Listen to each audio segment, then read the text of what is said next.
Information.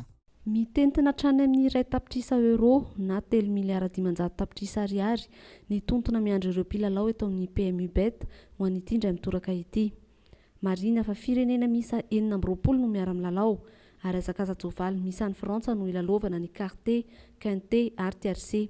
Toy izao ny fanampanazavana hoentin'ny talera-barotra eto amin'ny PMU Barandria miarana. Ny PMU Bet zany izy no mikarakara an'ilay lalao hazakaza-tsoavaly masse commune. Izany hoe misy firenena 40 no ray miara-milalao.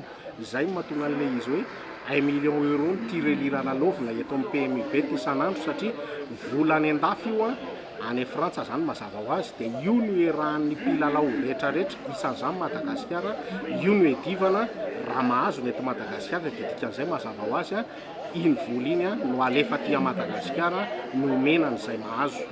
Le hazakaza-tsoavaly zany dia le hazakaza-tsoavaly izay misy any Frantsa, izay le ilalovana le Quinte, Carte, TRC.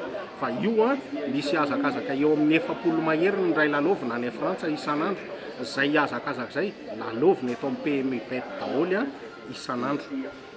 Maromaro ireo karazan-dalao azonao lalovina eto amin'ny PMU Bet. Quinte plus moa zany mazava ho azy iny le azahoana an'le vola be fa eto zany dia miteny hoe zay karazan-dalao rehetrarehetra lalovina any Frantsa, lalovinao ihany koa eto Madagasikara miaraka amin'ny PMU Bet. Ny vidiny ngambany efa misy vidiny ihany fa iny ngambany eny amin'ny toeram-pivarotana PMU Bet tsika mahita azy. Madagascar Information vous remercie pour votre visite.